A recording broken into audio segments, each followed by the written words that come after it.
Chapter 2 और 3 जो है रिसर्च एनालिस्ट का, थोड़ा लंबा चैप्टर है, बहुत डिटेल में है। और चैप्टर 2 और 3 की का जो अंडरस्टैंडिंग है उसका जो उसको डीप में समझना बहुत जरूरी है अपने लिए। ठीक है, वरना आगे के चैप्टर्स में कुछ समझ नहीं आएगा। ठीक है, अगर एज अ बिगनर मैं बात करूं, हाँ, अगर आपका नॉलेज लेवल प्रो लेवल में है तो बात अलग है, आप चैप्टर 5 से स्टार्ट कर सकते हैं। लेकिन डीप नॉलेज इस एग्जाम के लिए बहुत इंपॉर्टेंट है।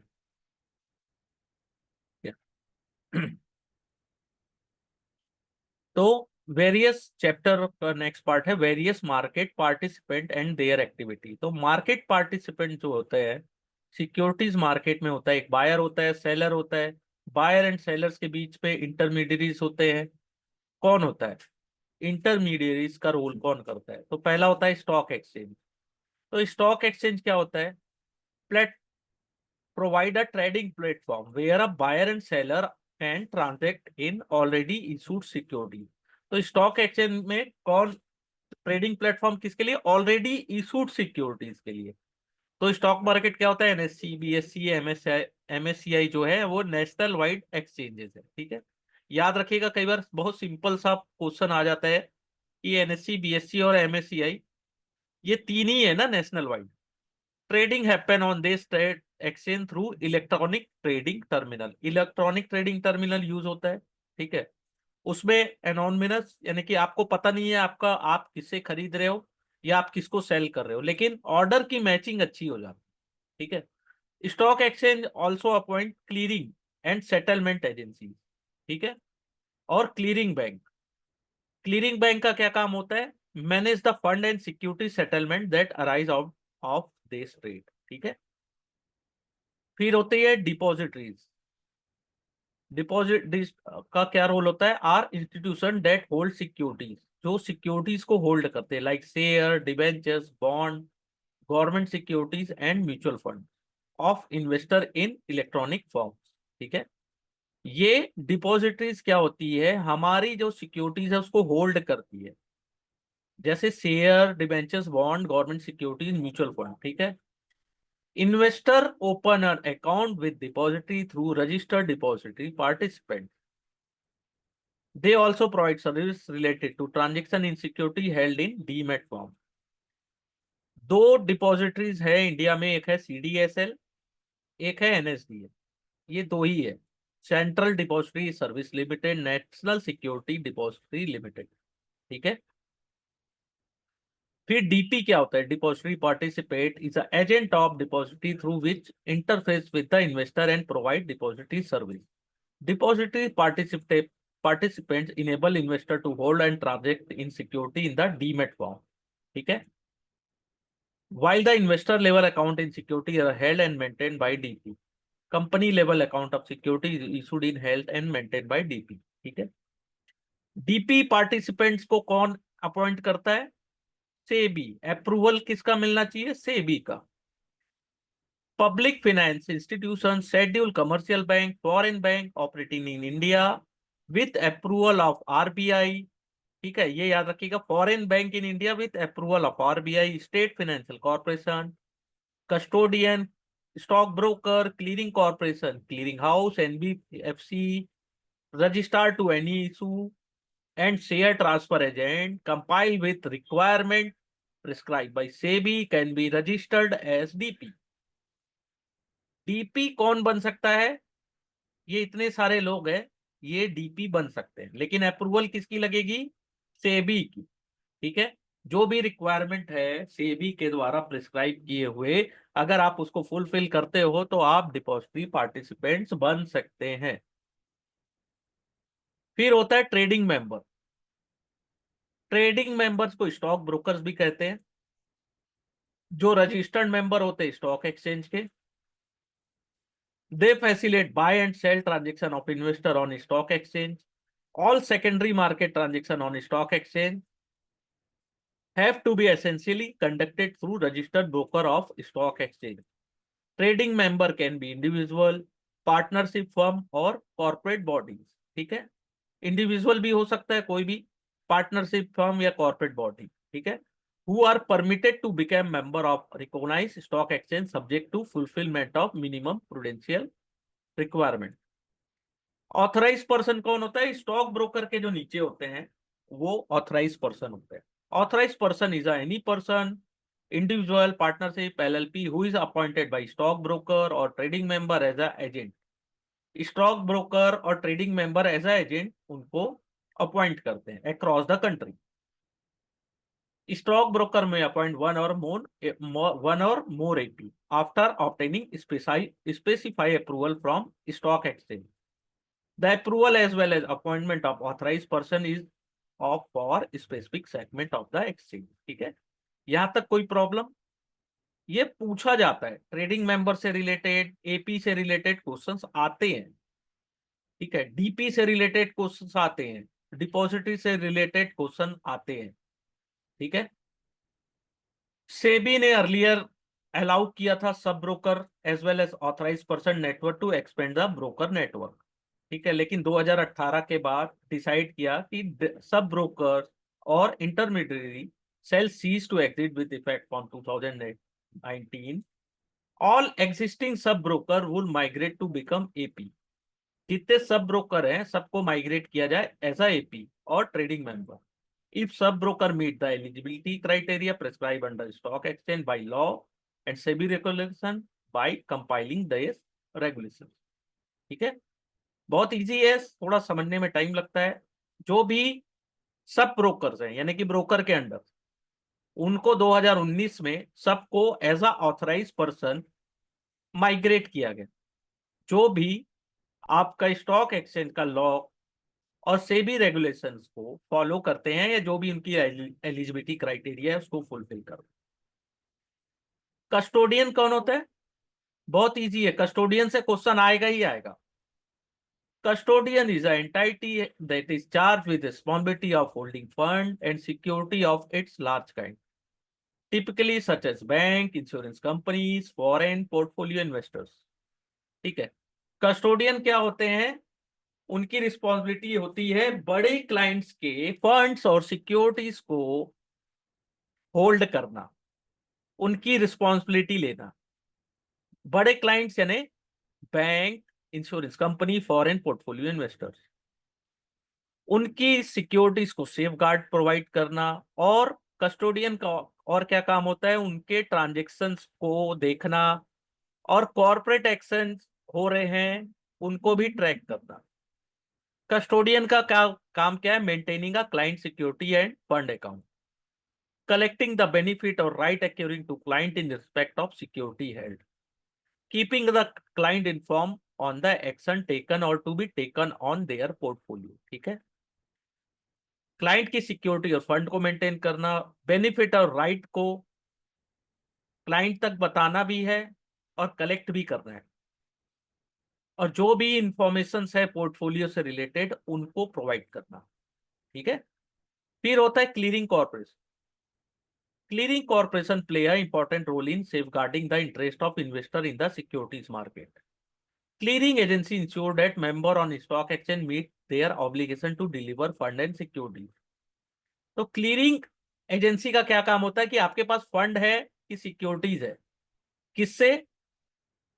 जो ट्रेडिंग मेंबर्स हैं, है ना, उनसे गारंटी लेना कि आपके पास पैसे भी होने चाहिए, सिक्योरिटीज भी होने चाहिए। All members of stock exchange, this agency act as a legal counter party, legal counter party की तरह एक्ट करते हैं, जो कि ट्रेड और फंड, ट्रेड की, all trade and guarantee settlement of all transaction, जितने भी अपन ट्रांजेक्शन करते हैं उनकी सेटलमेंट गारंटी लेते हैं।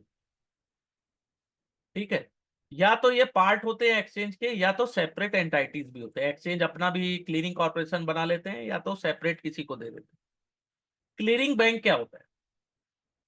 Clearing bank act as an important intermediary between clearing member and clearing corporation. Every clearing member need to maintain an account with clearing bank। तो जितने clearing bank members हैं सबको क्लीयरिंग बैंक में अपना account maintain करना है। Account maintenance के बाद उनकी रिस्पॉन्सिबिलिटी है कि उस अकाउंट्स में फंड होने चाहिए जो डे टू डे की उनकी जो ऑब्लिगेशन है उसको मीट कर सके।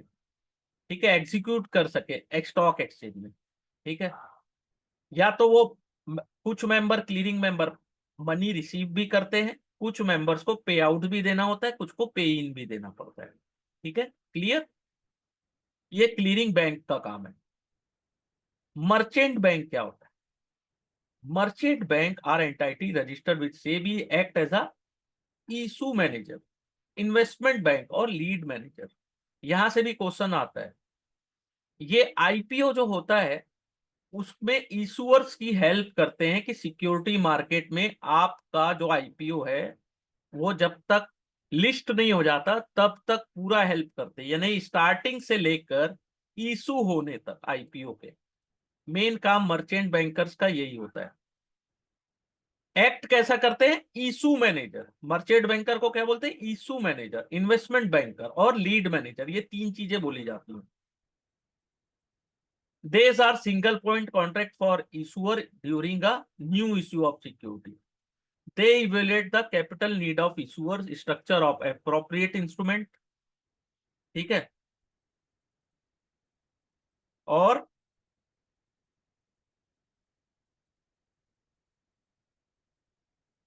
कैपिटल नीड को देखते हैं, कितनी कैपिटल नीड है, स्ट्रक्चर कैसा होगा इंस्ट्रूमेंट का, pricing of instrument, manage the entire issue process until the securities are issued listed on stock exchange. They engage and coordinate with other intermediaries such as registrar, broker, banker, underwriter, credit rating agency। ये सब के साथ वो मिलजुल कर काम करते हैं और सिक्योरिटीज को इशू होने में जो भी प्रोसेस होता है उसमें वो प्रॉपर अपनी हेल्प करते हैं, तो वो मर्चेंट बैंकर कहलाते हैं। ठीक है, ऑल क्लियर सर यहां तक? विराट सर, धीरज सर, यहां तक क्लियर सर? मर्चेंट बैंकर जो आईपीओ में हेल्प करते हैं as a issue manager, investment banker और लीड मैनेजर, उनका काम क्या होता है? पूरा सेटलमेंट करना। ठीक है, जब तक इशू लिस्ट नहीं हो जाती। ठीक है, फिर होता है underwriters. Okay, underwriter are intermediate in primary market who undertake to subscribe any portion of public offer of security which may not be bought by the investors। IPO आया, कोई भी आईपीओ, वो पूरी तरीके से publicly subscribe नहीं हो पाया, पब्लिक इंटरेस्ट नहीं दिखाई, तब अंडर राइटर आते हैं प्राइमरी मार्केट। वो क्या करते हैं? They serve a important function in primary market providing the issuer the comfort that if security being offered to public do not elicit the desired demand for from investor, they will step in और buy the security। जहां पे public ने interest नहीं दिखाया वहां पे under writers क्या करते हैं? उसको बाय कर लेते हैं। अंडर राइटर्स अगर अपनी कमिटमेंट जो है स्टार्टिंग स्टेज, यानी आईपीओ स्टार्ट हुआ है इनिशियल स्टेज, वहां पे अगर देते हैं तो उसको बोलते हैं हार्ड अंडर राइटिंग। और जब प्राइस डिटरमाइन हो जाता है आईपीओ का, उसके बाद अगर अंडर राइटर अपनी कमिटमेंट देते हैं कि मैं आपके पूरे इशू को सब्सक्राइब करूंगा, तो उसको बोलते हैं soft underwriting. The share that developed are usually place with other financial institutions. ठीक है, इनको soft underwriting also come with clause that उनको एग्जिट का ऑप्शन प्रोवाइड किया जाएगा जब वो लिस्ट हो जाएगी कंपनी तब। ठीक है, तो सॉफ्ट अंडर राइटिंग को कमिटमेंट भी देना पड़ता है। ठीक है, फिर होते हैं इंस्टीट्यूशनल पार्टिसिपेंट्स। इंस्टीट्यूशनल पार्टिसिपेंट में बड़े प्लेयर्स आते हैं। पहला होता है फॉरेन पोर्टफोलियो इन्वेस्टर, एफपीआई। ठीक है, डोमेस्टिक में होते हैं DII, bank, insurance company, mutual fund. ठीक है, तो पहला है फॉरेन पोर्टफोलियो इन्वेस्टर्स यानी कि एफआईआई, फॉरेन। ठीक है, इनके लिए क्या होता है? ये this entity stabilise and incorporated outside India, बाहर के प्लेयर्स होते हैं जिनको इंडिया में इन्वेस्टमेंट करना है। देश international investor must registered with regulator. तो ऐसे इन्वेस्टर्स को पहले सेबी के साथ रजिस्टर करना होता है। ठीक है, फिर वो पार्टिसिपेट कर सकते हैं इंडियन सिक्योरिटी मार्केट में। तो ये होते हैं एफपीआई। आपको, आप आउटसाइड ऑफ इंडिया से हो आपको इन्वेस्टमेंट करना है, इन्वेस्टमेंट के लिए आपको पहले रजिस्टर्ड करना पड़ेगा सेबी के साथ। सेबी के साथ आप रजिस्टर्ड करते हो, उसके बाद आप इंडियन मार्केट में पार्टिसिपेट कर सकते हो। फिर होता है पार्टिसिपेटरी नोट्स, पी नोट्स। इससे क्वेश्चंस कई बार आता है। तो ऐसे फॉरेन पोर्टफोलियो इन्वेस्टर्स जो इंडियन मार्केट सेबी के साथ वो रजिस्टर्ड नहीं होना चाहते, ठीक है, ठीक है, वो क्या करते हैं, उनको इन्वेस्टमेंट करना है लेकिन, तो ऐसे लोगों को पी नोट्स या पार्टिसिपेट नोट्स कहा जाता है, इंस्ट्रूमेंट है ये, ठीक है, जो आउटसाइड ऑफ इंडिया है लेकिन वो रजिस्टर्ड नहीं करना चाहते हैं खुद को सेबी के साथ, मार्केट रेगुलेटर के साथ। तो ऐसे लोगों को पी नोट प्रोवाइड किया जाता है इंडियन सिक्योरिटीज में इन्वेस्टमेंट करने के लिए, ठीक है। फिर आता है म्यूचुअल फंड। म्यूचुअल फंड बहुत इजी है, कलेक्टिव स्कीम होती है, दो सभी से पैसे कलेक्ट किए जाते हैं। और म्यूचुअल फंड क्या करती है, company invest the pool money in stock bond, जो भी पूल मनी रहता है उसको स्टॉक बॉन्ड सिक्योरिटीज में इन्वेस्ट करते हैं, depending upon the investment objective of scheme which is stated upfront. A fund manager with the help of research team take all the major decision in term of which company to invest, the percentage of each stock in portfolio to exit और so on, ठीक है। तो mutual fund का क्या होता है कि diversification अच्छा मिल जाता है। जब भी आप म्यूचुअल फंड में इन्वेस्टमेंट करते हैं तो अपने को यूनिट मिलती है, ठीक है, जिसकी एनएवी होती है, नेट असेट्स वैल्यू। तो नेट असेट्स वैल्यू जैसा परफॉर्म करती है वैसा आपको रिजल्ट अच्छा मिलता है, ठीक है। फिर होती है इंश्योरेंस कंपनीज। इंश्योरेंस कंपनी के पास बहुत सारे पैसे होते हैं, तो various insurance company like life insurance, general insurance, ठीक है, दो टाइप के होते हैं। इनके पास बहुत पैसे होते हैं और बहुत ही इंपॉर्टेंट होते हैं इन्वेस्ट एज अ इन्वेस्टर, जैसे एलआईसी, ठीक है। जब एलआईसी इन्वेस्टमेंट करने आती है तो बड़े बड़े स्टॉक्स उछल कूद करना शुरू कर देते हैं, ठीक है। तो ऐसे सिक्योरिटीज के लिए भी अपने को फंड मैनेजर होते हैं, ऐसा नहीं है कि वो इन्वेस्ट कर लिए, ठीक है। Each insurance company also designate people who are responsible for investment decision.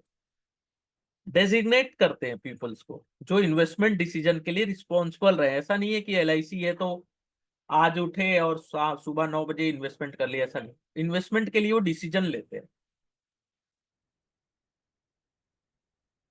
फिर होता है pension fund. A fund stabilise to facilitate organise the investment of retirement fund contributed by employees and employees or even only the employees in some case. Retirement fund maximum time employ and employer दोनों contribute करते हैं, कुछ समय employ contribute करता है, ठीक है। The pension fund is common asset pool mean to generate stable growth over the long term, ठीक है।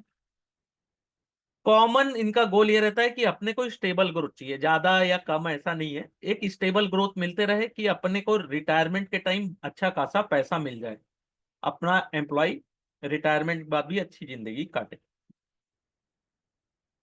तो pension fund are commonly run by financial intermediary और कंपनी और इट्स एम्प्लॉय, ठीक है। पेंशन फंड किसके लिए रन होता है, कंपनी एंड इट्स एम्प्लॉयज के बीच एक इंटरमीडियरी रहता है।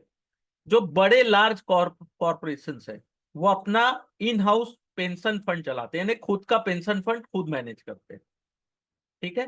Pension fund control relative large amount of capital और लार्जेस्ट इंस्टीट्यूशनल इन्वेस्टर्स होते हैं। ये ऐसे अचानक से अपना पैसा निकाल के नहीं चले जाते, बहुत लार्जेस्ट होते हैं, इनका टाइम फ्रेम भी बहुत लंबा होता है, ठीक है। फिर होता है वेंचर कैपिटल।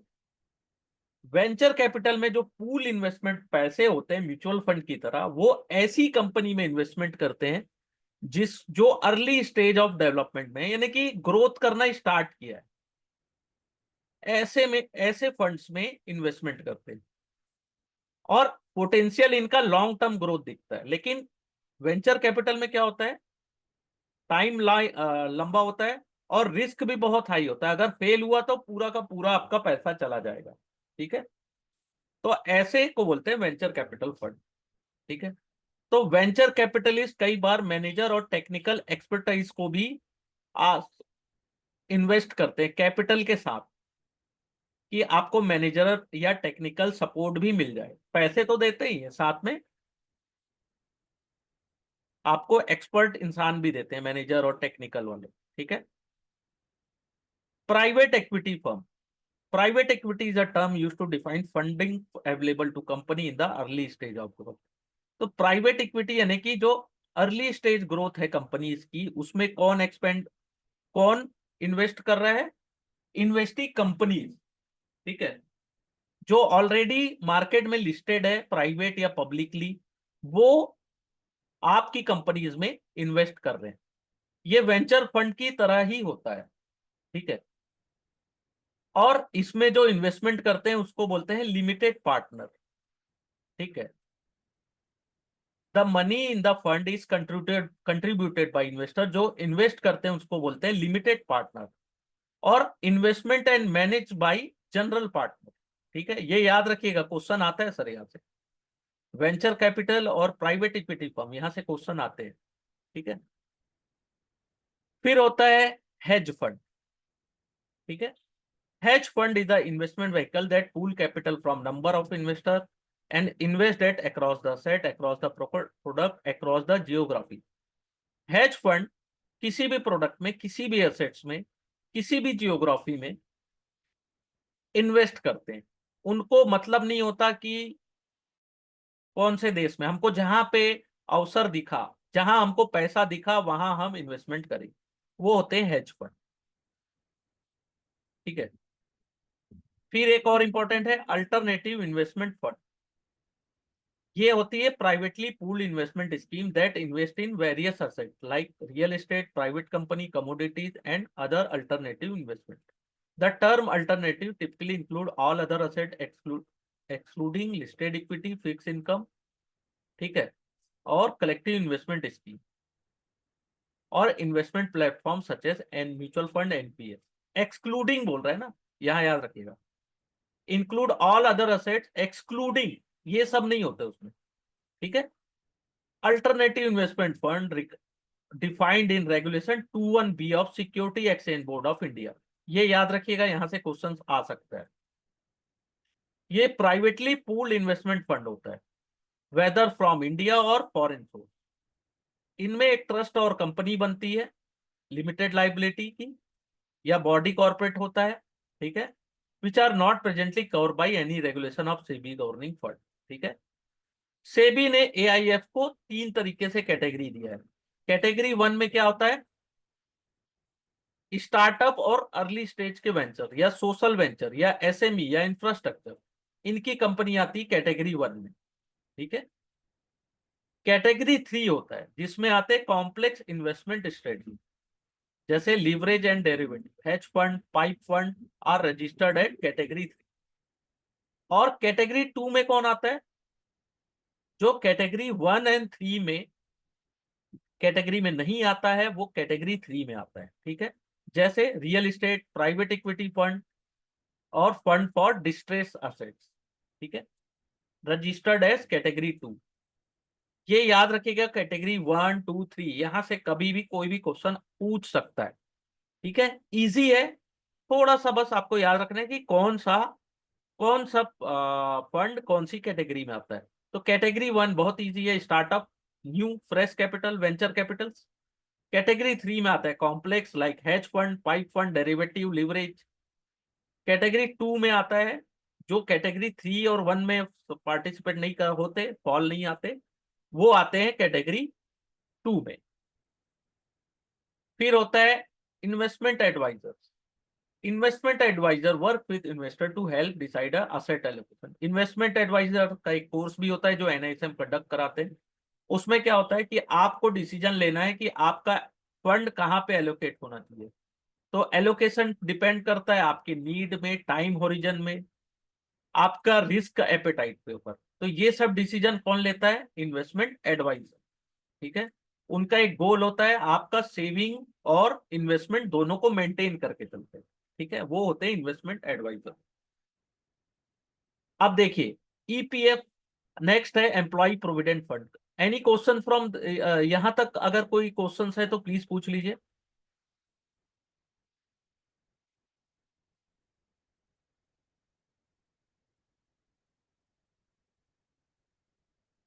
फिर नेक्स्ट आता है एम्प्लॉय प्रोविडेंट फंड, ईपीएफ।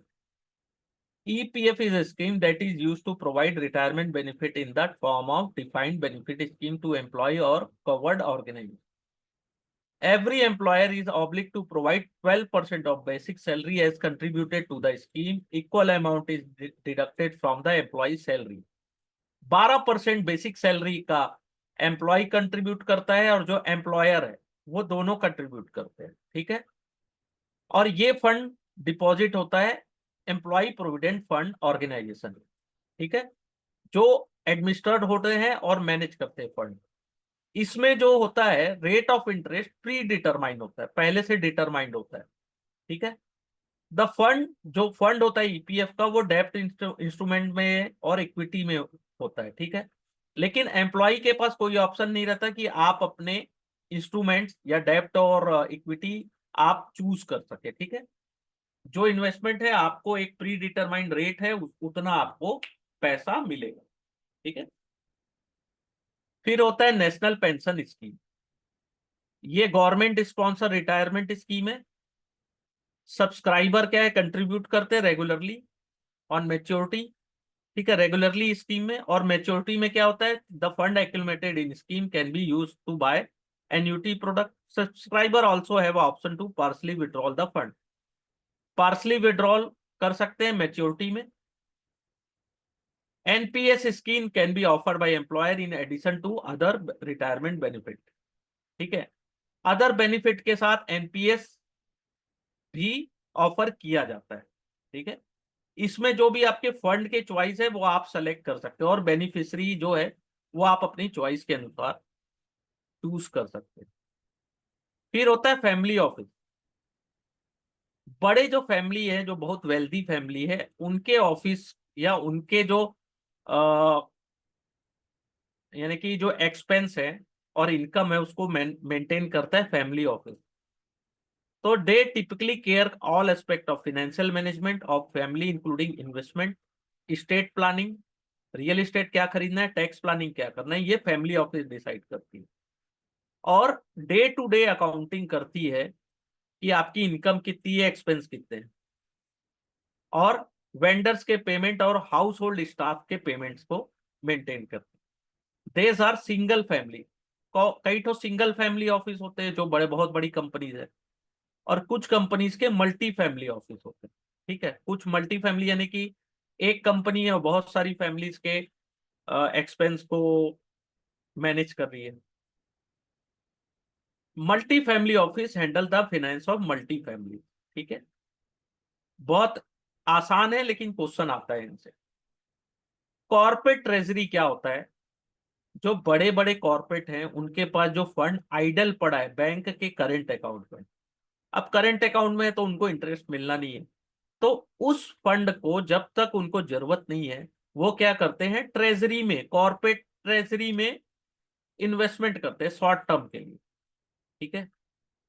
और उसको मेंटेन कौन करता है, this activity handle by regular finance team, ठीक है। तो corporate treasury on account of their large size get opportunity to invest in many different type of securities, ठीक है। कॉर्पोरेट वाले क्या करते हैं, सिक्योरिटीज में इन्वेस्टमेंट करते हैं। और स्मॉल बिजनेस जिनका है, छोटा बिजनेस, वो क्या करते हैं, उस फंड को म्यूचुअल फंड में पार्क कर देते हैं स्मॉल टाइम के लिए, ठीक है।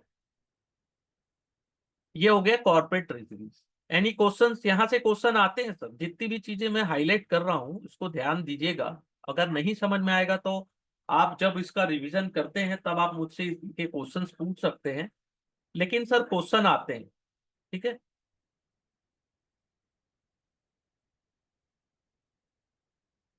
फिर होते हैं retailers, individual retailers for their personal account by और सेल करते हैं, HNI और हाई नेटवर्थ इंडिविजुअल, और अल्ट्रा HNI, ठीक है, जो लार्ज सम पैसा इन्वेस्टमेंट करते हैं मार्केट में, ठीक है। Bank, reserve bank of India also, उन्होंने परमिशन दी है कि NRI, person of Indian origin और क्वालिफाइड फॉरेन इन्वेस्टर्स वो भी इन्वेस्टमेंट कर सकते हैं, ठीक है। डायरेक्ट डायरेक्ट इन्वेस्टमेंट कर सकते फिर होता है प्रॉक्सी एडवाइजर सर्विस। अगर proxy advisory service, adviser advice investment investors क्या करते हैं कि कोई भी कंपनी का पब्लिक ऑफर आया है या वोटिंग राइट्स है या कोई एजेंडा है, इन्वेस्टर को समझ में आता नहीं है, ठीक है, शेयर होल्डर्स के जो अनाउंसमेंट है उसको डेप्थ में समझाने का काम प्रॉक्सी एडवाइजर्स का होता है। जैसे किसी का वोटिंग राइट आया, तो वोटिंग राइट या कोई पब्लिक ऑफर आया या कोई एजेंडा है, तो उसको नॉर्मल पब्लिक को बताना, समझाना, वोटिंग राइट के प्रपोजल को समझाना कि उसमें इन्वेस्टर्स को कितना बेनिफिट है और कैसे अपना वोट को देना है, वो प्रॉक्सी एडवाइजर सर्विस फर्म सिखाते हैं। ऐसे प्रॉक्सी एडवाइजर्स को इंस्टीट्यूशनल जो होते हैं इंगेज किया जाता है कि आप इंस्टीट्यूशनल इन्वेस्टर्स को एडवाइस करें और वोटिंग में वो मैटर्स को रखें, ठीक है।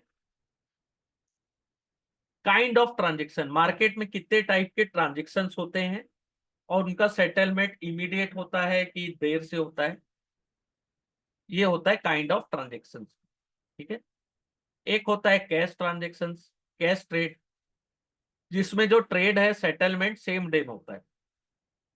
पेमेंट एंड डिलीवरी, जैसे अगर अपन मार्केट गए सब्जी भाजी खरीदने, तो पैसा दिया अपन ने और जो भी प्रोडक्ट है उसकी डिलीवरी तुरंत ले ली, तो वो होता है कैश ट्रेड, इसको बोलते हैं T+0 डे। लेकिन फिनेंशियल मार्केट में जो कैश ट्रेड होता है उसका सेटलमेंट होता है 2 to 3 डेज, ठीक है। और इंडियन स्टॉक एक्सचेंज में जो अभी चल रहा है कि हम ऑल स्टॉक के जो कैश सेटलमेंट साइकिल है वो T+1 डेज में कर दे, ठीक है। तो ये होता है कैश ट्रेड, ठीक है। टर्म ट्रेड ये होता है कि जहां जिसका सेटलमेंट T+1 डेज में हो, ठीक है। जो फॉरेन एक्सचेंज मार्केट के जो सेटलमेंट होते हैं वो T+1 डेज में होते हैं, ठीक है। स्पॉट ट्रेड, जहां पे ट्रेड ट्रेड एंड सेटलमेंट जो होता है 2 बिजनेस डे के बाद होता है। ट्रेड डेट डेट से 2 दिन बाद। Equity market in India offer spot trade, equity market में जितने ट्रेड होते हैं स्पॉट ट्रेड होते हैं। Forex market globally by default offer spot trading in foreign x, ठीक है। ये क्लियर हुआ सर? यहां से क्वेश्चन आएगा ही आएगा, cash trade, term trade, spot trade. Any questions?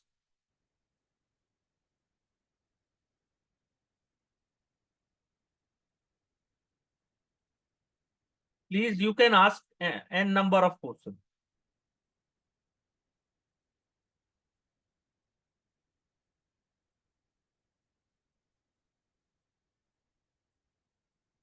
फिर होता है फॉरवर्ड ट्रांजेक्शन। फॉरवर्ड ट्रांजेक्शन क्या होता है? कॉन्ट्रैक्ट होता है दो पार्टीज के बीच में कि हम बाय और सेल करेंगे underlying asset at certain future date particular price that is decided on date of contract. दोनों पार्टीज कमिटेड होती है, ऑनर करेंगे, जो भी टाइम है उस टाइम में सेटलमेंट भी देंगे, ठीक है। जो भी फॉरवर्ड कॉन्ट्रैक्ट होता है उसका निगोशिएशन दो पार्टीज के बीच में होता है। इनके जो भी टर्म एंड कंडीशन होते हैं वो कस्टमाइज होते हैं, यानी कि दोनों पार्टी डिसाइड करते हैं हमारी टर्म एंड कंडीशन क्या होगी। These are over the counter contract, ठीक है। जैसे एग्जांपल क्या है कि कोई भी फार्मर है, वो वेट प्रोविट सेल करना चाहता है एक मिलर को, लेकिन अभी उसका क्रॉप को रेडी होने में 6 मंथ लगेगा। लेकिन वो दोनों एग्रीमेंट कर लेते हैं आज के डेट में कि आने वाले 6 महीने बाद मैं आपसे इस रेट पे आपका जो वेट्स है उसको मैं खरीदूंगा, व्हीट को, ठीक है, गेहूं को, चावल जो भी आप प्रोड्यूस कर रहे हैं, ठीक है। तो दोनों का क्वालिटी एंड क्वांटिटी सब सेटल होता है, दोनों का जो प्राइस एंड पेमेंट का टर्म होता है वो दोनों मिलके डिसाइड करते हैं। लेकिन इस ट्रेड में काउंटर पार्टी रिस्क होता है, ठीक है। हो सकता है कि मिलर लेने से मना कर दे या फार्मर जो उनका कमोडिटीज है उसको सेल करने से मना कर दे, तो ये इतना इसमें रिस्क होता है, counter party risk. Future contract क्या होता है? Future are standardize exchange traded contract. यहाँ पे मार्केट स्टैंडर्ड यानी कि मार्केट में ट्रेड होता है, एक्सचेंज में। इनका लॉट साइज डिसाइडेड होता है, क्वालिटी डिसाइड होता है, टर्म ऑफ डिलीवरी डिसाइड होता है, डिलीवरी डेट, कैश सेटलमेंट और फिजिकल डिलीवरी ये भी डिसाइडेड होता है। और ये कॉन्ट्रैक्ट ट्रेड होते हैं और सेटल होते हैं स्टॉक एक्सचेंज में। ठीक है। और क्लीयरिंग कॉर्पोरेशन प्रोवाइड करता है सेटलमेंट गारंटी, यानी कि दोनों का सेटलमेंट होगा वो क्लीयरिंग कॉर्पोरेशन की रिस्पॉन्सिबिलिटी होती है। ठीक है। और जो भी मार्जिन की रिक्वायरमेंट होती है वो क्लीयरिंग कॉर्पोरेशन दोनों से मांगता है। Future contract are available on variety of assets. तो फ्यूचर तो आपको पता होगा, इक्विटी में भी अवेलेबल है, कमोडिटीज में भी है, करेंसीज में भी है, इंटरेस्ट रेट के भी फ्यूचर्स होते हैं। ठीक है। तो इसका एग्जांपल है फ्यूचर कॉन्ट्रैक्ट का जो एमसीएक्स में ट्रेड हो रहा है। तो इसका ट्रेडिंग यूनिट कितना है, मिनिमम ऑर्डर साइज कितना है, मैक्सिमम ऑर्डर साइज कितना है, क्वालिटी कैसा है, क्वालिटी भी डिसाइडेड रहता है। कॉन्ट्रैक्ट कब स्टार्ट होगा, डिलीवरी कब होगा, फिजिकल डिलीवरी होगी। ठीक है। डिलीवरी सेंटर क्या होगा, एक्सचेंज अप्रूव वेयर हाउस। ठीक है। तो ये सब चीजें होती हैं। यहाँ पे कोई डाउट सर, कोई क्वेश्चंस तो यू कैन आस्क मी। अगर सब चीज समझ में अभी आ रहा है तो यस लिख सकते हैं।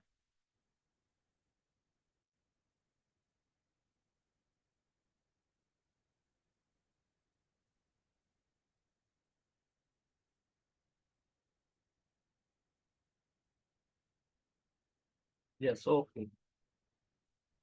फिर ऑप्शन एंड फ्यूचर, वह जैसा फ्यूचर होता है वैसी ऑप्शन होता है। Option is a contract that give the right but not obligation to buy और sell the underlying asset on or before the stated date on stated price. Buyer क्या होता है, बायर को होल्डर भी बोलते हैं। और द ऑप्शन पे द प्रीमियम, जो प्रीमियम पेड करता है। बायर के पास राइट होता है। सेलर कौन होता है, जो प्रीमियम रिसीव करता है। ठीक है। और सेलर को ऑब्लिगेशन होता है टू सेल और buy the underlying asset if buyer exercise his right. ठीक है। तो सेलर के पास ऑब्लिगेशन होता है कि अगर बायर्स ने अपनी पोजीशन सेल और बाय में लेना चाहता है तो आपको डिलीवरी देनी पड़ेगी और या तो डिलीवरी लेनी पड़ेगी। ठीक है। ये बहुत इंपॉर्टेंट चीज है। Based on type of contract, option दो टाइप के होते हैं, एक होता है कॉल, एक put. Call give the buyer the right but not the obligation to buy a given quantity of underlying asset at a given price or before a given future date. Put give the buyer the right not the obligation to sell a given quantity of underlying asset at given price or before a given date. ठीक है। Call में buy करना है, buy a given quantity, put में sell a given quantity. ठीक है। Option दोनों में ट्रेड होता है, ओटीसी में भी और एक्सचेंज ट्रेडेड मार्केट में। ठीक है। फिर होता है swap. Swap is the financial market derivative contract made between two parties to exchange cash flow in the future according to pre-arranged formula. Swap से क्या होता है, मार्केट पार्टिसिपेंट को हेल्प मिलती है मैनेज रिस्क, रिस्क को मैनेज करने में, जैसे वोलेटाइल इंटरेस्ट रेट को, करेंसी रेट को, कमोडिटी प्राइस को। तो ये क्या होता है, एक्सचेंज होता है कैश फ्लो। ठीक है। दो पार्टीज के बीच जो भी उनका फॉर्मूला तय रहता है, यानी कि जो भी कंडीशंस होती है वो तय हो। ठीक है।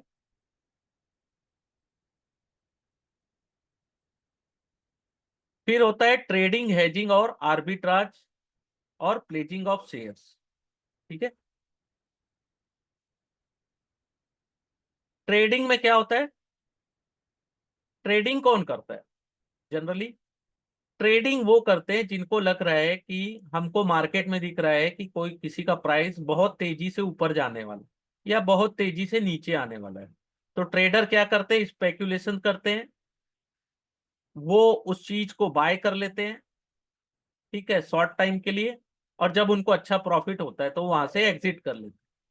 ट्रेडर ऑलवेज प्रोवाइड लिक्विडिटी इन मार्केट। जो मार्केट में लिक्विडिटी होती है वो ट्रेडर ही प्रोवाइड करता है। ठीक है।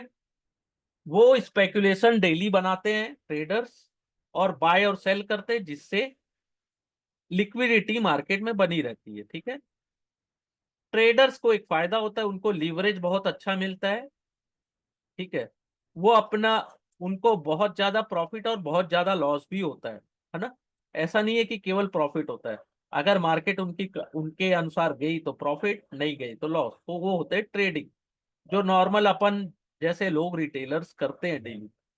ठीक है, हम हमको लगता है कि यहाँ से बहुत ऊपर जाने वाला है तो अपन बाय कर लेते हैं, नीचे जाने वाला है सेल कर देते हैं। लेकिन ये एफएनओ में ही पॉसिबल है सेल करना, फ्यूचर में एंड ऑप्शन में। एफएनओ सेगमेंट के ही शेयर्स को अपन सेल कर सकते हैं। फिर हेजिंग क्या होता है? कोई बड़ा इंस्टीट्यूट है जैसे इंश्योरेंस कंपनी, बैंक, या कोई बहुत बड़ा कंपनी है जिनके पास बहुत सारे शेयर्स या इंस्ट्रूमेंट्स है, उनको लग रहा है कि मार्केट बहुत तेजी से गिर सकता है, तो वो क्या करते हैं, अपनी पोजीशन को हेज करके बैठते हैं।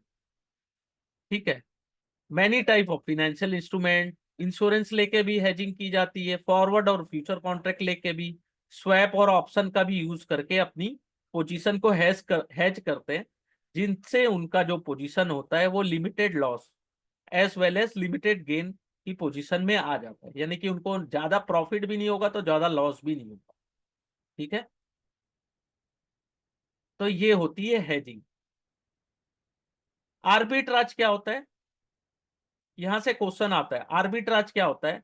आर्बिट्राज ये है कि एक मार्केट में उसको कोई चीज 100 रुपया की दिख रही है, दूसरे कोई मार्केट है उसमें 100 की, तो वो क्या आर्बिट्राजर क्या करते हैं, 100 में इसको बाय करके दूसरे मार्केट में 101 में सेल कर देते हैं, तो 1 रुपीज इनका प्रॉफिट हो जाता है। ठीक है, ऐसा बहुत कम आज के डेट में दिखने को मिलता है, क्योंकि आज के डेट में अपन बहुत अच्छा सॉफ्टवेयर यूज कर रहे हैं, जिससे प्राइस का जो डिफरेंस है वो बहुत कम समय के लिए ही दिखाई देता है। ऐसा नहीं है कि हमेशा दिखाई देगा, आपको जो डिफरेंस होता है वो बहुत कम समय के लिए दिखाई देता है। तो आर्बिट्राज क्या है? Simultaneously purchase and sale of asset in attempt to profit from discrepancy in their price in two different market. ठीक है, एक में बाय किया, दूसरे में साइमल्टेनियसली फ्यूचर मार्केट में उसको सेल कर दिया। ठीक है, ये होता है आर्बिट्राज ट्रांजेक्शन। फिर होता है प्लेजिंग ऑफ शेयर्स। लोग क्या करते हैं, अपने शेयर्स को प्लेज कर देते हैं, उसके अगेंस्ट लोन उठा लेते हैं। तो इन्वेस्टर जो शेयर को प्लेज करता है उसको प्लेजर बोलते हैं, और जो प्लेज के अगेंस्ट लोन प्रोवाइड करता है उसको प्लेजी बोलते हैं, जो लोन प्रोवाइड करता है। तो जो सिक्योरिटीज डीमैट फॉर्म में होती है उसको प्लेज हो जाता है या हाइपोथेटिकेट हो जाता है, जिससे अपने को लोन और क्रेडिट फैसिलिटी प्रोवाइड होती है। ठीक है, जब हम अपने जो एज अ प्लेजर हम जितने भी अपना जो ऑब्लिगेशन है उसको फुलफिल करते हैं, तो जो प्लेज प्लेज शेयर है वो अनप्लेज हो जाता है। ठीक है, अगर अपन डिफॉल्ट करते हैं तो प्लेजी क्या करता है, प्लेजी हमारे शेयर्स को सेल कर दो। ठीक है, बहुत इजी, यहां से भी क्वेश्चन आता है सर, बहुत इजी है लेकिन आता है। लोग, क्योंकि लोग कंफ्यूज रहते हैं प्लेजर और प्लेजी में, तो प्लेजी यानी जो लोन प्रोवाइड करता है, प्लेजर यानी जो लोन जो सिक्योरिटीज को गिरवी रखता है। ठीक है, फिर है डीमेट एंड रीमेट फॉर्म। डीमटेरियलाइजेशन क्या होता है, जो फिजिकल फॉर्म में हमारे पास सिक्योरिटीज पड़ी है उसको इलेक्ट्रॉनिक फॉर्म में कन्वर्ट करना।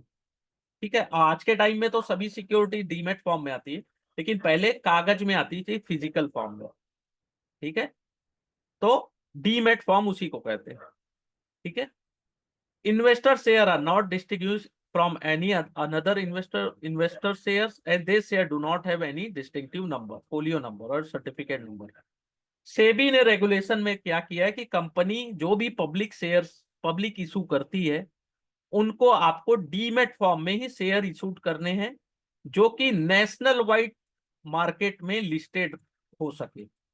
National wide market just like NSC, BSc और एमएससी है। ठीक है, रीमेट फॉर्म क्या होता है, जो आपके पास शेयर डीमेट में है उसको आप फिजिकल फॉर्म में लेना चाहते हैं, इलेक्ट्रॉनिक फॉर्म से फिजिकल फॉर्म में।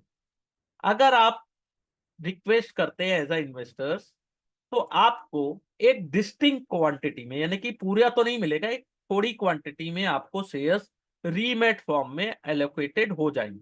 ठीक है, in place of security held electronic in book entry form with a depository. तो आपको बुक एंट्री फॉर्म में वो मिल जाएंगे, इलेक्ट्रॉनिक फॉर्म में वो आपको फिजिकल फॉर्म में मिल जाएंगे, तो उसको बोलते हैं रीमेट।